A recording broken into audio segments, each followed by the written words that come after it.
3 days before my son's retirement party, I drove to Hargrove's Flowers on Elm Street to pick up the centerpiece arrangements I'd ordered 6 weeks earlier. 50 years of marriage, a career with the county school district, 2 grandchildren who called me Grandma Dot. I had every reason to feel settled that morning. I did not. Irene Hargrove met me at the door before the bell above it even stopped ringing. She's 72, same as me. Been doing flowers in this town since her husband passed in 2001. She knows everybody's business and keeps all of it. That morning, her face looked wrong. Tight around the eyes, the way a person looks when they've been waiting to say something they don't want to say. Dorothy. Not Dot, not Mrs. Callahan. Dorothy. She took my arm and moved me past the refrigerated cases without another word, past the buckets of white roses I'd chosen, past the register, into the back room where she wraps stems and writes cards by hand. She shut the door. Irene, what? Be quiet for a minute, please. She turned off the ceiling fan. I didn't understand why until I heard it. Voices through the wall. Her shop shares a back wall with the Eastside Title and Trust office next door. The conversation on the other side was low, careful, the kind of low that means someone doesn't want to be overheard. A man's voice I knew immediately. My son-in-law, Curtis. The account transfers on the 15th. She won't know until it's too late to contest. A woman's voice, younger, hesitant. Are you sure about the timing? My daughter, my Stephanie. Curtis again. The cognitive evaluation is already scheduled. Dr. Patton files the assessment Monday morning. Once it goes through probate, the revocable trust converts. We're talking full control by the end of the month. I put my hand on Irene's workbench to steady myself. A third voice, measured and professional. Dr. Patton. The man I'd trusted with my blood pressure and my cholesterol for 11 years. I've documented 4 incidents. The medication confusion in March, the missed appointment in April. She didn't miss it, Stephanie said. Her voice cracked, just barely. I told her the wrong time. Silence. Stephanie. Curtis's voice had an edge now. We've been over this. I know. Do you want to protect her or not? This is protecting her. I bit down on the inside of my lip. I tasted copper. Irene's hand found mine in the dim back room and held on. They talked for another few minutes. Numbers, dates, a facility in Scottsdale, something called Mariposa Terrace, described as quiet and discreet. Then chairs, footsteps, a door. When it went silent, Irene looked at me. Her eyes were wet. They've been in there before. 2 weeks ago, same conversation. My mouth was dry. Did you hear all of it? Enough. I asked her for a glass of water. She gave me one. I drank it standing at her workbench, staring at a half-finished funeral arrangement on the table beside me. White lilies. I thought that was appropriate. Dorothy, what are you going to do? I set the glass down. I'm going to take my flowers and go home. I looked at her, and then I'm going to figure out how to save everything I have left. She helped me carry the centerpieces to my car. Before she closed my door, she leaned down and said, "Whatever you need, you call me." I drove 3 miles home on autopilot. The retirement party arrangements sat in the back seat in white paper wrapping, tied with silver ribbon. I'd picked the colors myself, silver for the years, white for a clean page turning. I pulled into the driveway of the house Walter and I bought in 1987. Gray siding, black shutters, the magnolia tree he planted the spring after we moved in. 37 years in this house. I raised Stephanie here. I refinished these floors twice. I buried a husband from this address 4 years ago. I turned off the engine and sat. I am not a woman who panics. I learned that much from 31 years in school administration. When there's a crisis, you inventory what you know, identify what you don't, and make a plan before you make a sound. What I knew, my son-in-law was planning to use a fraudulent cognitive assessment to gain control of my assets. My daughter knew about it. My doctor was involved. The timeline was aggressive. 15 days? Possibly fewer? What I didn't know, how far it had gone, whether Stephanie was a victim or a willing participant. What exactly full control meant in legal terms, and what I couldn't afford to do alert any of them that I knew. I went inside. I made coffee. I sat at the kitchen table where Stephanie had done her homework every afternoon for 8 years, and I thought about the last 2 years of my life. Walter died in October, 4 years ago now. Pancreatic cancer, 7 weeks from diagnosis to the end. He was 68. We'd had plans: Portugal in the spring, a cabin in Montana for our 40th anniversary, finally learning to sail on the lake we'd driven past for decades. None of it happened. After the funeral, Stephanie was attentive in ways she hadn't been since she was small. She called every day. She came for weekends. She brought Curtis, who shook my hand too firmly and asked careful questions about my finances with the practiced ease of someone who'd rehearsed them. I told myself he was just thorough. He worked in commercial real estate. Thorough was part of the job. In the spring after Walter died, I started getting things in order. Not because I felt old, I didn't, but because Walter's death had taught me that order is a gift you give the people you leave behind. I updated my will.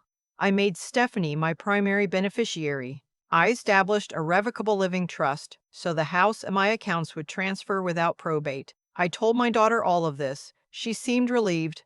What I didn't realize was that I'd handed Curtis a roadmap.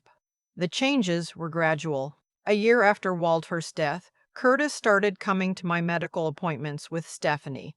He said it was easier to have someone take notes. I thought he was being considerate. Looking back, he was building a relationship with Dr. Patton that had nothing to do with my health. 18 months after the funeral, Stephanie mentioned gently that I seemed more forgetful than usual. I'd left a burner on once. I'd shown up to my book club on the wrong Tuesday. She said she worried. I told her I was fine. She looked at Curtis the way people look at someone when they've already agreed on something before the conversation started. The medication confusion in March, the incident Dr. Patton had documented, was the night I mixed up my blood pressure medication with my vitamin D because the bottles were the same size and Curtis had reorganized my cabinet the week before without telling me. I didn't realize until later that Stephanie had been present and that Curtis had photographed the bottles. I understood all of it now, sitting in my kitchen. At noon, I called my attorney. Evelyn Park has handled my affairs for 15 years. She's 63, sharp, and she has no patience for anything she considers a waste of time. I was not a waste of time that afternoon. I told her everything. The conversation through the wall. Dr. Patton's name, Mariposa Terrace. The phrase revocable trust converts.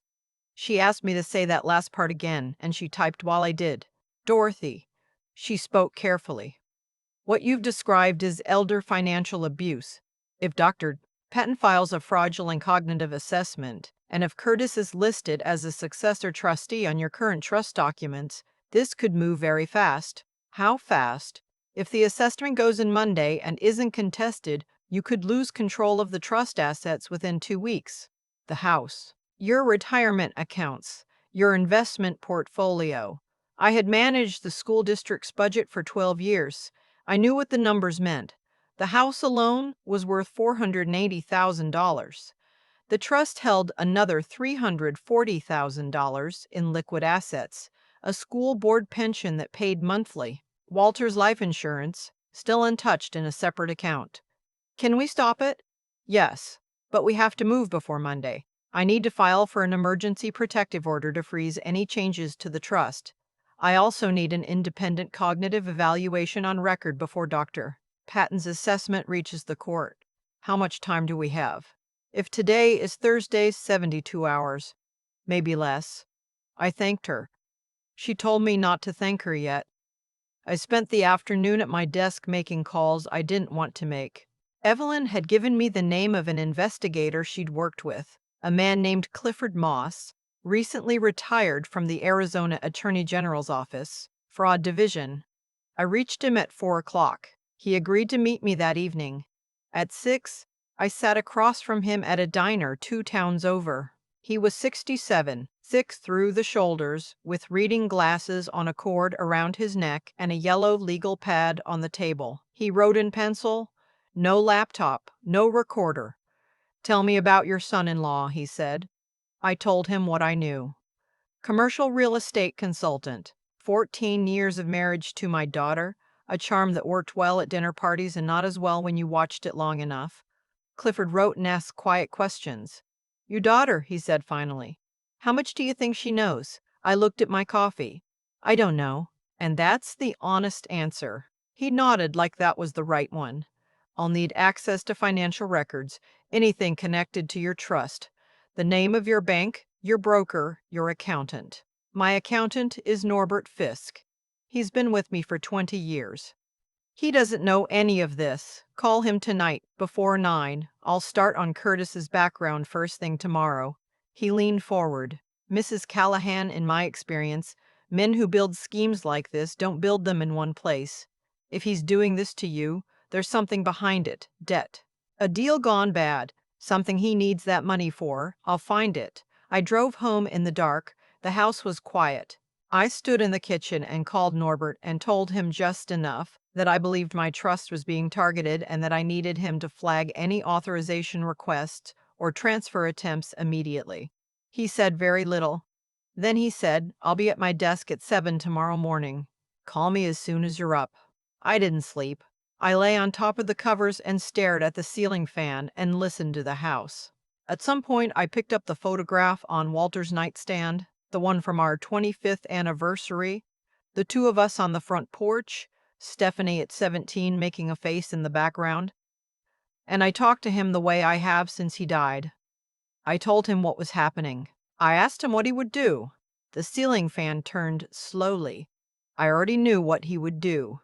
Walter was a man who believed in doing the hard thing cleanly. He didn't believe in halfway measures. I said, I know. I just needed to hear it. Clifford called at noon the next day. Sit down, he said. I was already sitting. Tell me, Curtis Ainsworth has $1.2 million in outstanding debt. A real estate development deal in Scottsdale that collapsed in 2022. He was a co-developer, lost the investors' money, most of his own. 2 civil suits, both settled. He's behind on a second mortgage on the house he and your daughter own, 6 months behind.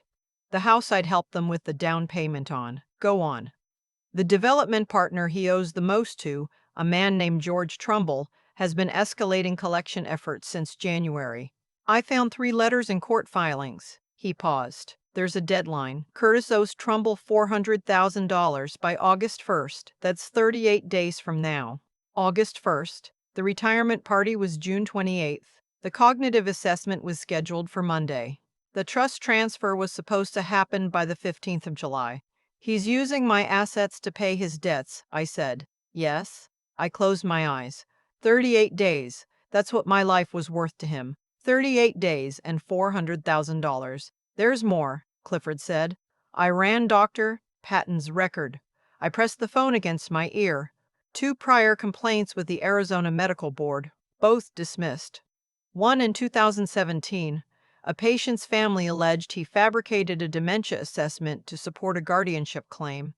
The patient died in a care facility 11 months later. One in 2020. Similar allegation, elder man, estate dispute. The son inherited. The patient died in 2021. The floor felt very far away. How many times has he done this? Documented. 2 that I found. But I made some calls this morning. He stopped. There's a woman in Tucson, name of Beverly Marsh, 78 years old. Her granddaughter is an estate attorney. Dr. Patton filed a cognitive assessment on Beverly in 2019. The granddaughter fought it. She hired her own neurologist, got a second opinion, submitted both to the court. The case was dropped. Beverly Marsh is still alive, still living in her home. Does she know I exist? She will by this evening. I already reached her granddaughter. I sat in my kitchen for a long time after that call. The centerpiece arrangements were on the counter, the white roses and trailing greenery Irene had wrapped so carefully. In 4 days, my son was going to stand in my backyard and receive a congratulations dinner from the people who'd worked beside him for 22 years. In 13 days, if I did nothing, I would lose the house he grew up in. I called Evelyn. I told her everything Clifford had found. She was quiet for a moment, then she said, Dorothy, I can file the emergency protective order today. The independent cognitive evaluation I've arranged for tomorrow morning, Dr. Sandra Worth at the University of Arizona Neurology Department.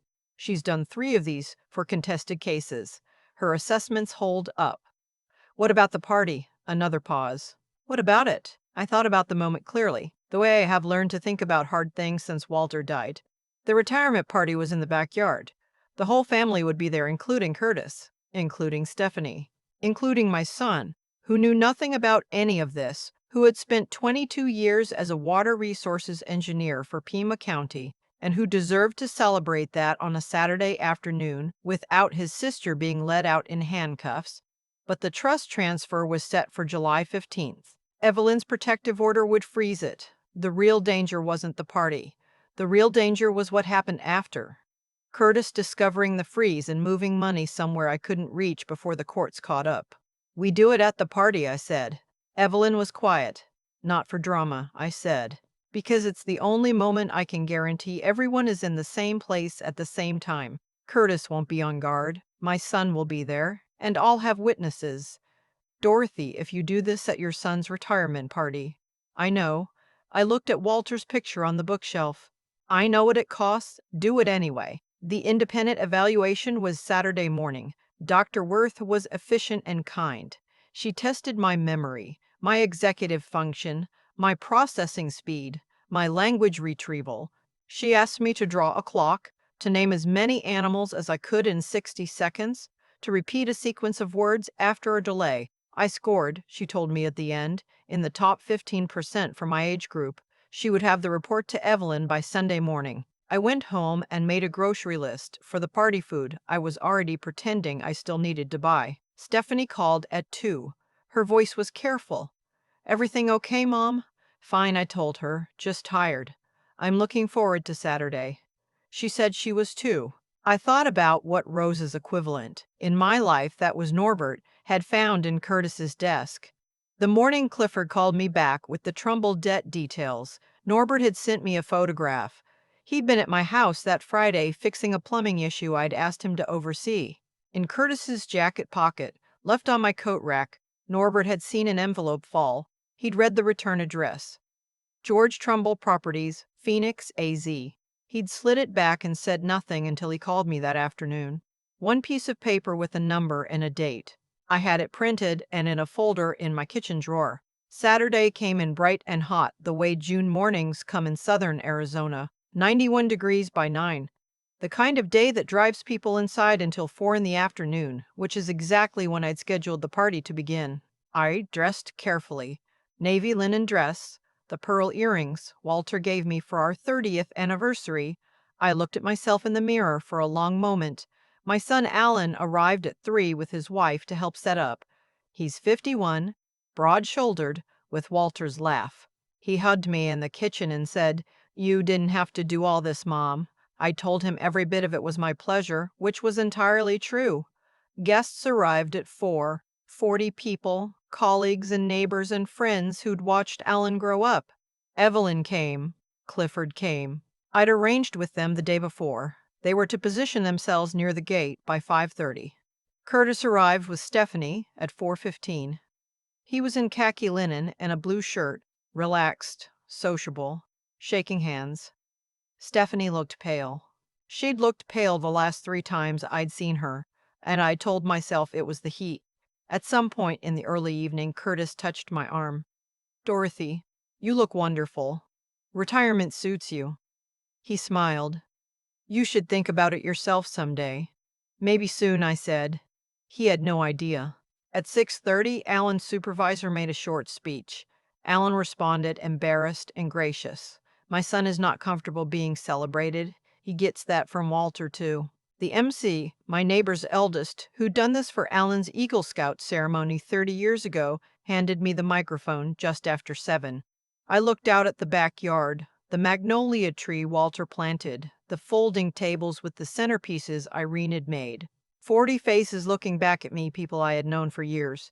I said, "Thank you all for being here to celebrate a man who has dedicated 22 years to making sure the people of this county have clean water to drink. His father would have been so proud." I let that land. A few people nodded. Alan's jaw tightened the way it does when he's trying not to cry. I said Walter believed in doing things right. No shortcuts, no half measures. He used to say that the most expensive thing in the world is fixing what you should have protected in the first place. I've tried to live by that. I paused. This week I learned that it applies to more than plumbing. The yard went a little quieter. I looked at Clifford, standing by the gate. He reached into his jacket and took out a folder. Evelyn stood beside him. I said, I am sorry to do this today on this occasion, but I need to tell the people in this yard the truth, because some of what is about to happen concerns each of you. Curtis set down his glass. I said, 3 days ago I walked into Hargrove's Flowers on Elm Street and overheard a conversation through a shared wall. In that conversation, my son-in-law made arrangements to use a fraudulent medical assessment to transfer control of my assets, my home, my retirement accounts, and the trust Walter and I spent 30 years building. The yard was silent. I said, the total value of the assets in question is approximately $820,000. Someone said, "Oh my God," quietly. Curtis stood. Dorothy, I don't know what you think you heard, but sit down, Curtis. He didn't. Two of Clifford's contacts, a man and a woman I'd met the day before, stepped forward from opposite sides of the yard. Curtis saw them and stopped moving. I said Curtis Ainsworth owes $400,000 to a man named George Trumbull. He borrowed it as a co-developer on a Scottsdale real estate project that collapsed in 2022. He has until August 1st to repay it or face additional legal action. I nodded at Clifford. The screen Clifford had set up against the back fence lit up. A court filing document appeared. Curtis's name. Trumbull Properties. The debt figure. Alan stood up from his chair. I said, to fund that repayment, Curtis devised a plan to gain control of my revocable living trust by obtaining a fraudulent cognitive impairment assessment from my personal physician. The screen changed. A text message exchange between Curtis and a number I recognized as Dr. Patton's office. Date of first contact, January 14th. Subject line, assessment timeline. Dr. Patton, standing near the drink table, set down his cup. I said Dr. Patton has fabricated cognitive assessments before. In 2017, a patient's family filed a complaint. The patient died in a care facility. In 2020, another complaint. The patient died the following year. I clicked the handheld remote. 2 names on the screen, 2 dates. I was scheduled to be his third documented case. An older woman at table 4 stood up. She was not someone I'd invited. Clifford had called her the evening before. She was Beverly Marsh's granddaughter, the estate attorney from Tucson. She said, my grandmother was his intended third case in 2019. We fought it and won. Beverly is 78 years old and she is living in her own home tonight.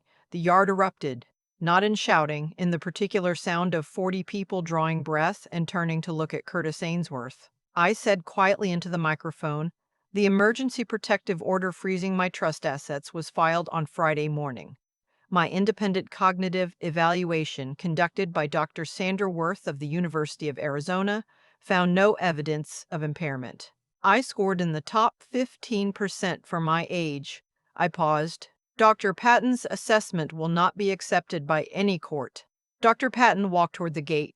Clifford's contact stepped in front of him. Curtis moved for the side yard. The second contact blocked his path. I looked at my daughter. Stephanie was standing behind her chair, her hands gripping the back of it, white-knuckled. She was looking at the screen. Then she looked at me. Her face was the face she'd had at 8 years old when she'd broken a window with a baseball and hadn't known how to say so. I said, still into the microphone, still quietly, my daughter was told this was estate planning, a protective measure. She signed documents she believed were in my interest. I let that sit. I believe her. Stephanie, Curtis said sharply, don't say anything.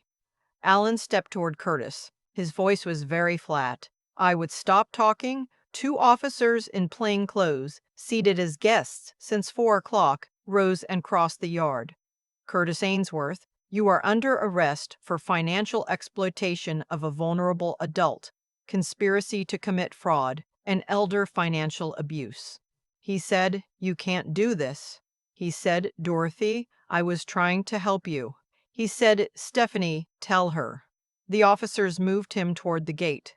Dr. Patton did not say anything. He looked at the ground while they read him his rights. When the gate closed, the yard was very still. I set the microphone on the table and walked to my daughter. She had not moved from behind her chair. Her hands were still on the back of it, and she was looking at the gate where Curtis had just gone through. Stephanie. She looked at me. Mom. Mom, I swear I didn't know what it meant. He said the trust paperwork was protecting you. He said Dr. Patton was worried. He kept saying you were getting confused, that you forgot things, that he was scared for you. Her voice broke. I believed him. I thought I was helping. I looked at my daughter for a long moment. She is 50 years old. She has her father's eyes. What did you know? I asked. Tell me all of it.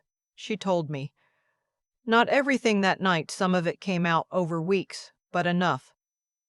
Curtis had started laying the groundwork 8 months after Walter died. He'd been careful. He'd framed everything as concern. He'd used the things Stephanie already worried about. My age, living alone, the house being too big, and built a story around them until she couldn't see where the concern ended and the scheme began. Did she know about the $400,000 debt? No. She learned that standing in my backyard with 40 witnesses. Did she know Dr. Patton was fabricating records? She knew he was documenting concerns. She had not asked what that meant in legal terms. Did she know the trust transfer was for $820,000 and not a symbolic portion? She started crying when that number appeared on the screen. I believe her about that too. Alan took her inside.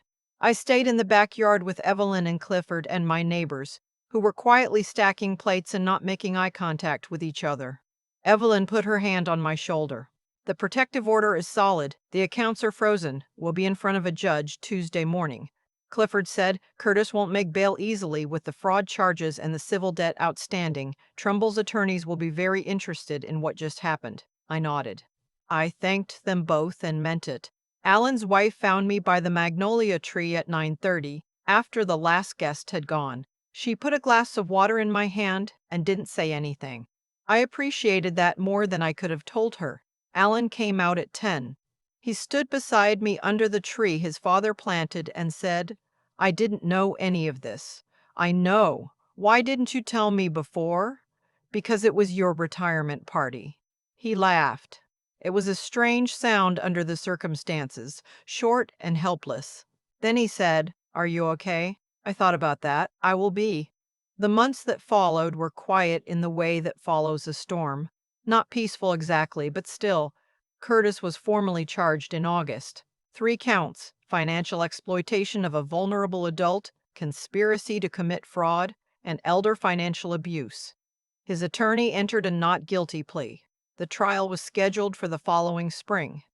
George Trumbull's legal team filed a separate civil action. Curtis's assets were frozen pending the outcome. Dr. Patton's medical license was suspended in September by the Arizona Medical Board, pending investigation. 2 of his prior patients' families contacted Evelyn's office after the news coverage. Beverly Marsh's granddaughter represented one of them. The cases were consolidated. Dr. Patton was facing civil suits totaling nearly $2 million.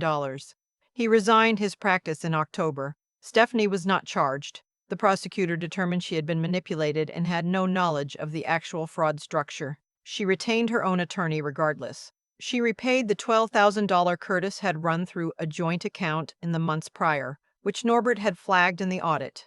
She and Curtis separated in July, filed for divorce in September. She moved into an apartment in Phoenix close to her job. I didn't ask for details. She sent short emails. I answered them. My trust was restructured in August with Evelyn's guidance. Alan was added as co-trustee. Independent oversight was built in for any transfer above $25,000. My accountant Norbert was given audit authority on a quarterly basis. I also changed physicians. Dr. Sandra Worth at the University of Arizona became my new neurologist. At my first official appointment, she shook my hand and said, The most common sign of cognitive decline is not forgetfulness. It's isolation. She looked at my chart. You've been anything but isolated. I told her I intended to keep it that way. In October, I drove to Tucson and had lunch with Beverly Marsh. She is a small woman with a quick laugh and a garden she tends herself. We ate egg salad sandwiches and talked for 3 hours about our children, our husbands, the particular loneliness of widowhood, and the specific indignity of being underestimated because of your age. She told me she'd felt crazy for 2 years, second-guessing her own memory because her doctor kept telling her she was slipping. He made me feel like I was disappearing, she said. Slowly, like I was too old to trust my own mind. I held her hand across the table. You weren't. No, she said. I wasn't. Curtis was convicted in March, 4 counts, the original 3 plus a fourth charge of misuse of power of attorney documents, added during the discovery process. The sentence was 9 years in federal prison and $350,000 in fines, a number he could not pay. His assets were liquidated. George Trumbull received a partial settlement. The remainder of the judgment remained on record. Dr. Patton's license was permanently revoked. He was convicted in a separate proceeding on 2 counts of falsifying medical records and 1 count of conspiracy. He received 5 years in state prison plus civil judgments from 3 families whose loved ones had been affected by his assessments. He did not look up when the verdict was read. On the morning after Curtis's sentencing, I drove to Walter's grave. It's a quiet place, a small cemetery outside of town that he'd chosen himself when we were young and thought we had forever. I sat in the grass and told him what had happened. All of it. The flower shop, the backyard, the courtroom, the months in between. Then I told him the part that still kept me up some nights. I made Stephanie feel invisible. Not intentionally, not cruelly. But I spent the years after Walter died holding the house, holding the finances, holding his memory so tightly that there was no room left for her to stand beside me. Curtis hadn't created that distance. He'd found it and used it. The fault lines were already there. I left the grave and drove to a diner on the highway, the kind with laminate menus and coffee that comes in a ceramic mug and gets refilled without asking. I had a piece of pie. I sat for a while. Stephanie's emails had grown longer in recent months. She was seeing a therapist, she said. She'd joined a group for people recovering from financially abusive relationships. She'd started teaching a financial literacy class on Saturday mornings at the community center in Phoenix, something she'd signed up for because she said she couldn't stop thinking about all the people who didn't have a Clifford Moss or an Evelyn Park. In January, she called me instead of emailing. We talked for 40 minutes. She cried. She apologized again. I said the thing I hadn't been able to say yet. I should have made more room for you. After your father died, I held everything so close. I didn't see how much you needed me to let go. She was quiet for a moment. Then she said, I didn't know how to ask. I know. I thought I was helping. I know that too. We talked for a while longer, about nothing important, her apartment, a book she'd read, a recipe she was trying, the ordinary things that mean something is still intact. In March, she sent a card. Not an email. A card, handwritten on blue stationery, postmarked Phoenix. She said, I spent a long time trying to be useful to him because I didn't know how to just be present with you. I think I was afraid you didn't need me. I think I was afraid you were fine without me. I think I made it easier for him to use me because I wanted to matter somewhere, she said. I don't expect things to be the way they were, but I'd like to build something that's better than what we had. If you're willing. I read it twice. Then I went into Walter's study and sat in his chair and thought about the things we protect so hard that we forget to tend them. I wrote back on the good stationery, the cream linen paper I save for things that matter. I said, you have always mattered. I should have said it more.